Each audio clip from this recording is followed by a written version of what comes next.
Every day, scientists are learning more and more about how human brains work and how many of us don't fit into the old-fashioned understanding of how brains should work. But a lot of ideas about parenting and familial relationships still need to catch up to the reality of human variation.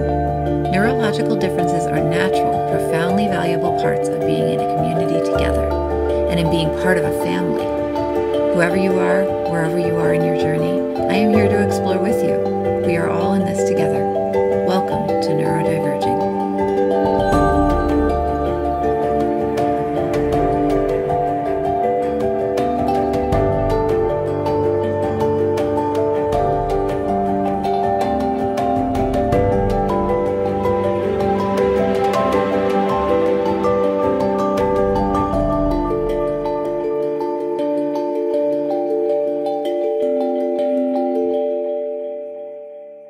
Hello friends, and welcome to Neurodiverging.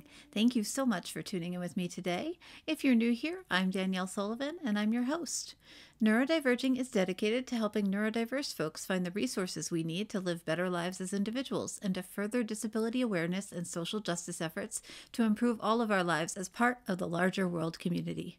If you're interested in learning more, you can hit the subscribe button to make sure you're notified when there's a new episode, and check out Neurodiverging on Patreon. We also have a blog at neurodiverging.com, which has a lot of articles that don't make it into podcasts, so you can go check us out there too. Speaking of Patreon, I want to give a warm thank you to Zach, David, and Teresa, my current patrons. Thank you all so much for supporting this episode of Neurodiverging. Today's episode is based on a listener question. Jenna wrote in to the email, how do you go about finding a therapist as a neurodivergent person? Are there specific things to look for or avoid? Thank you so much for listening, Jenna, and for sending in your question. I think it's a really great question and one I'm definitely happy to take a whack at. If you are listening and you have specific suggestions for Jenna that I don't cover here, please feel free to email me at neurodiverging.podcast@gmail.com so I can forward them on, or you can leave a comment on the transcript of this episode on neurodiverging.com on the blog post if you're there for her to see. I'll leave the link in the episode notes.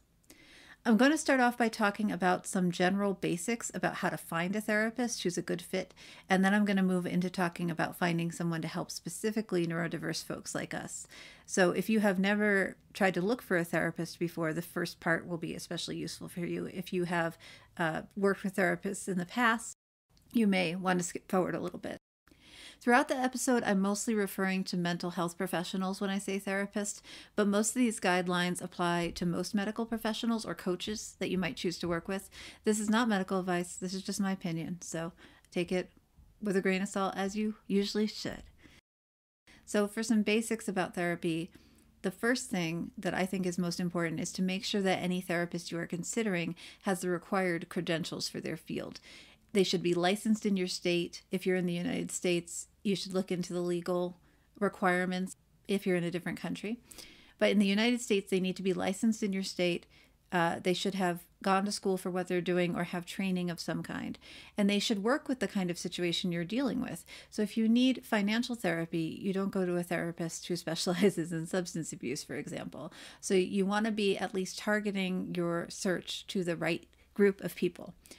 This can be really overwhelming because there are so many different fields and so many different kinds of therapists around, which we'll talk a little bit more about later. But one way to narrow it down is you can use an advocacy website to help you find a therapist who's familiar with the kind of therapy that you need. So there's a searchable database from the Federal Substance Abuse and Mental Health Administration, which is a good place to start if you're in the United States. You can Google that, or I'll put a link in the transcript. There are also advocacy groups for specific concerns, like the National Alliance on Mental Illness or the Depression and Bipolar Support Alliance. So you can find something based on your specific neurodivergence or diagnosis if you prefer, and work through that. Then you're at least finding professionals who have worked or who say they work with your specific issues. Or if there's a type of therapy you're interested in trying specifically, there are professional societies like, for example, the National Association of Cognitive Behavioral Therapists, who can help you find therapists who have that specialized training.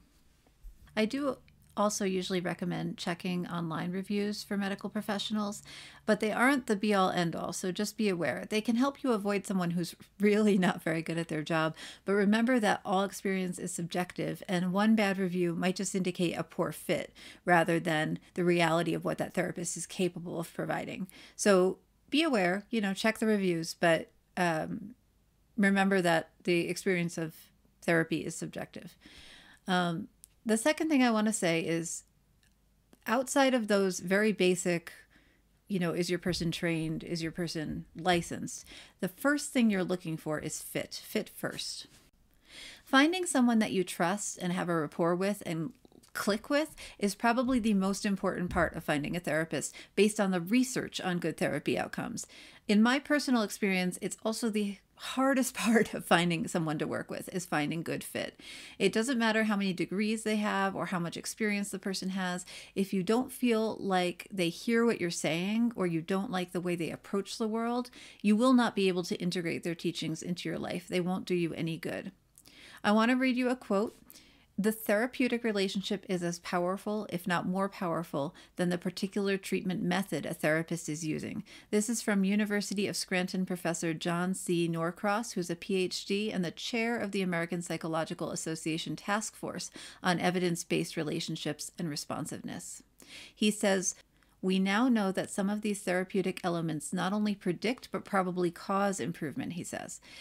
This means that based on the science we have on therapy outcomes, the evidence we have on therapy outcomes, who you are working with and how you work with them, how your communication is, how you talk together, how you function together in a partnership with your therapist, may be more important than the actual kind of therapy you are choosing to do. That's a huge claim, and I think it's really important. And so in many cases, a good relationship between you and your therapist may be worth more than any other metric.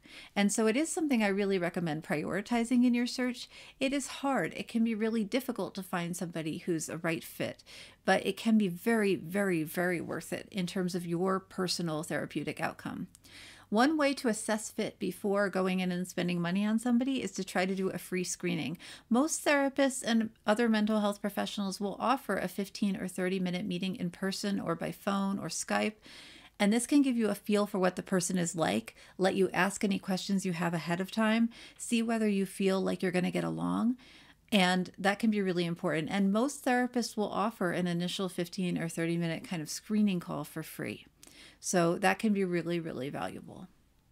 And then my last sort of general advice for what you should be looking for when you're looking for a therapist is that you want your therapist to be using evidence-based therapies. So these are, ideally, you are looking to be working with someone who is using a scientific approach and an evidence-based approach. Now, there are literally hundreds or maybe even thousands of different kinds of therapeutic approaches, and some of these are backed by evidence from medical studies, but a lot of them are not.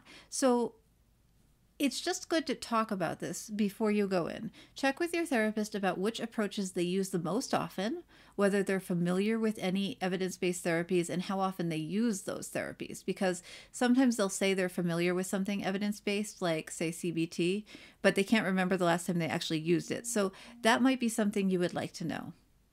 Now, I do just want to say this is general advice because what therapy you want depends completely on who you are as a person, your personal mental health journey, your goals.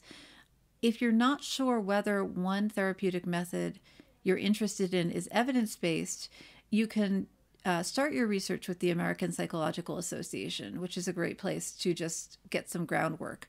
That said, I do just want to make clear that a lot of therapies have not been studied much because there isn't a lot of money behind different kinds of therapy like there is with different kinds of pharmaceutical interventions, for example. So it is important to keep an open mind and see how something sounds to you. Do you understand the approach your therapist is taking? Do you agree with underlying philosophy of the approach? If something sounds reasonable to you, do your research, see what you think. There might not be evidence behind it, but that doesn't necessarily mean it's not going to work. It just means that it hasn't been studied. So evidence-based is best if you're not sure, but if you feel comfortable with your therapist, and you've been working with them for a while and you really think something will help you, just because there's not evidence behind it doesn't necessarily mean it's like a bad therapy, okay?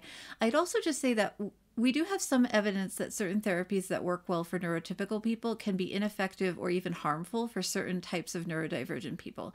And since most research studies are not necessarily asking questions about whether their population is neurotypical or neurodivergent and are probably favoring neurotypical people in their study pool, it's hard to apply the research we do have to us neurodivergent people as a group. So again, just because research exists that makes a claim doesn't necessarily mean it applies to you as an individual person, right? Research is about groups. It's not always applicable to the individual. So make your best judgment based on the information you have, but that's really all we can do at this point. This is, again, another really important reason that you're looking for fit first, because we know that fit is more important than the specific therapeutical intervention. And we also know that if you can trust your therapist, the person you're working with, and you feel like you have good communication, you share the same values, then you will be more likely to be able to talk to them about any kind of intervention they're considering that you might not feel has good evidence behind it. And that communication is really definitely very important. Quick story about an experience that I had. When my son was diagnosed autistic, he was 2.5 years old, and we were referred to an occupational therapist within the same health system that did his evaluation. And the occupational therapist we were sort of assigned was nice enough and good enough with him and well educated, but I found that she didn't communicate very well, and we often didn't know why she was doing the therapies she was doing.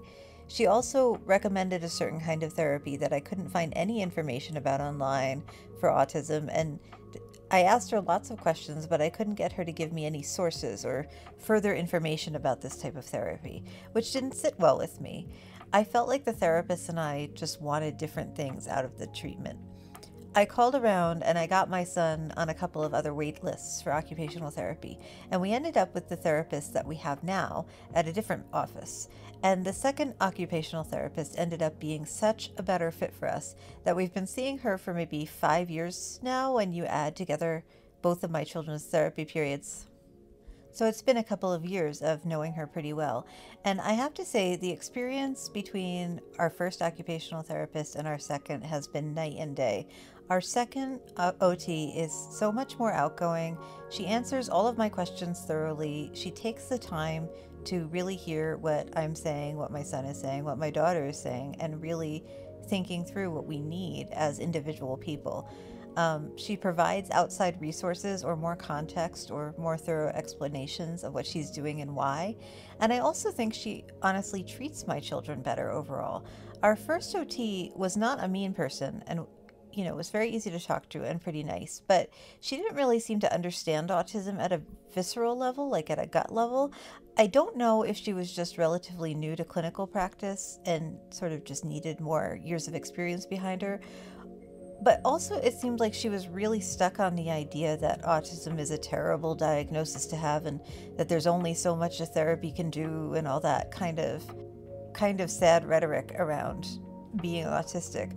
But our second therapist had clearly worked with so many different kinds of brains, and she's ADHD herself, and there was never this sort of set expectation when I was talking to her that there were limits to what I could do or my kids could do because of our different brains. Between my two children, we tried a lot of different therapies together, and the second OT was always a partner to me and my kids. My experience with her really solidified how much fit matters. I was willing to try things that were much more based on her own experience rather than scientific evidence because we had built the occupational therapy plan together. We definitely had the same goals, and I trusted her experience because she did such a good job communicating with me.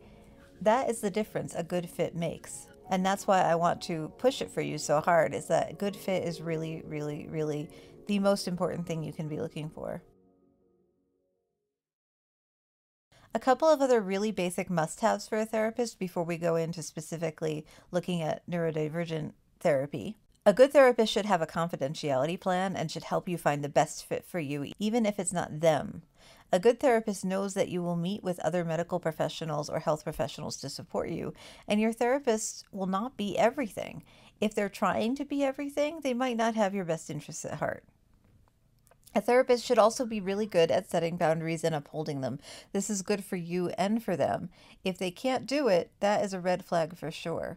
If they're defensive, they won't answer your questions, they won't stray from a pre-designed course of therapy when things change, then they're not a good fit for you. You need someone who will work with you as an individual and be flexible and actually help you as you move towards your goals. You're looking for a partner to work with, not an authority figure to tell you what to do. And you should have goals. You shouldn't just be sitting in therapy chatting away for an hour. I mean, it's happened sometimes. It's not a terrible idea for your therapist to be caught up on what's going on in your life. But if you're in therapy for a specific reason, like depression, anxiety, addiction, whatever it might be, your therapy should include a plan for getting you to your goals with specific steps and specific hallmarks that you're striving to reach. If you feel like you're just in therapy meandering, then you're probably not approaching your goal, and you should be talking to your therapist about why that might be. So now I'd like to talk a little bit about finding a therapist as someone who's neurodivergent. I specifically am autistic. I've also helped my ADHD family members find therapists, and friends with depression and anxiety find therapists. I've also obviously worked with occupational therapists, speech therapists, and kind of a broader understanding of therapy.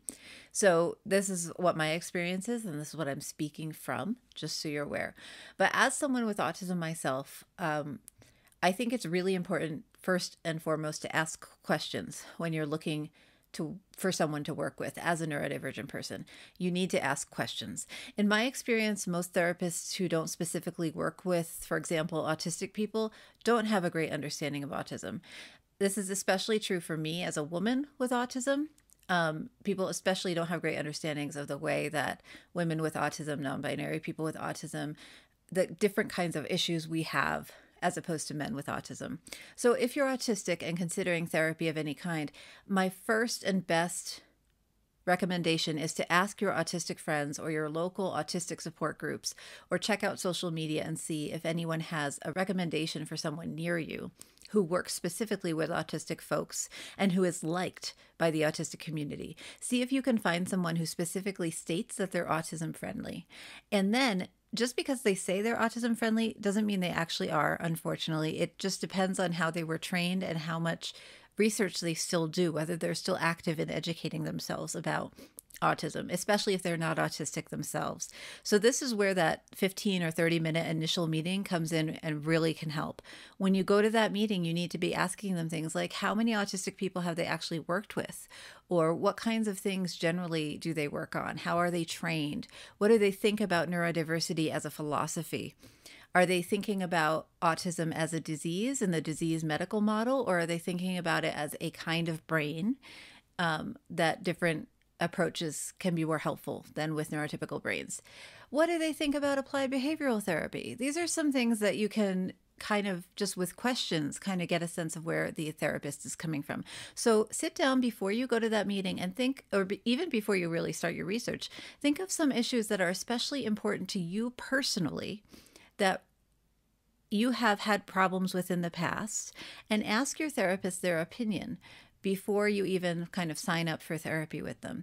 This gives you a really good understanding of their background, their blind spots, or maybe some problematic issues before you start paying for therapy and spending a lot of intensive time trying to do the work. You know, knowing that somebody is not actually autism friendly is going to be really helpful to you ahead of time.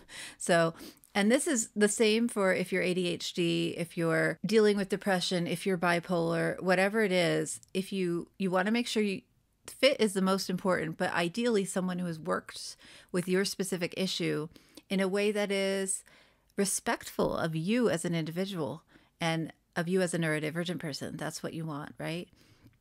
I also just want to say there are plenty of therapists who maybe don't know to bill themselves as autism friendly and maybe haven't ever worked with an autistic person before, but will still be totally fantastic therapists for you as an individual. So again, these are screening tools that you can use to weed out people who are bad fits, but just because someone says they've never worked with an autistic person before, if you are willing to try with them and they seem like a good fit in all other ways, then you go for it. You know, that fit is really, really important. And I have worked with neurotypical therapists who've given me good things to work on as well.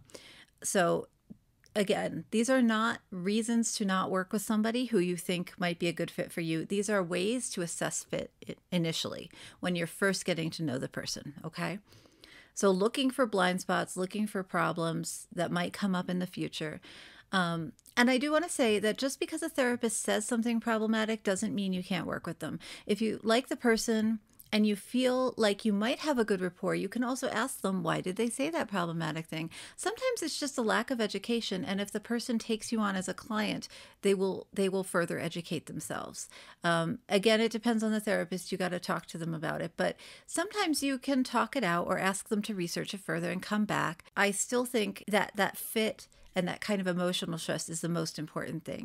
All right. I also just want to say that depending on what you're working on, I do want to mention that coaching can be a really good option for a lot of neurodiverse folks. Full disclosure, I'm a life coach, and you can find more about that on the website if you're interested in working with me. Coaches work more with skill building. So therapists can also do that, but most therapists focus more on mental health concerns, or they have a specific highly specialized field that they work in, like an occupational therapist or a speech therapist, to go back to my old standbys. So if you have depression, anxiety, you're newly autistic and you're trying to figure out what triggers you, these are things that mental health therapists can be really, really helpful with. But if your issue is executive functioning skills, or if you have a learning disability like dyslexia or dyscalculia, then coaches are where it's at. Coaches have all kinds of specialties, just like mental health professionals. We have very different training than therapists, but we are often more specialized in our clientele and have more specific training about certain issues and are often neurodiverse ourselves. There are tons of, for example, there are tons of ADHD executive functioning coaches who are themselves ADHD. And so they know what's going to work with ADHD brains because they're ADHD themselves, and they work just with ADHD people. And they can further specialize to only work with ADHD kids or only work with ADHD adults. There are plenty of autistic coaches who specifically help autistic people. There are plenty of sensory processing disorder type of people out there, and so on and so forth. So all I want to say is that if you are looking more for skill building, I think a lot of neurodiverse folks have trouble building skills because what we need is so different than what neurotypical people need. If you listen to my interview with Catherine last week or 2 weeks ago, you'll know that the way that a lot of autistic and ADHD people build up skills like keeping your house clean, skills like communicating with people, with strangers and people you don't know. The way we build these skills is completely different than neurotypical people.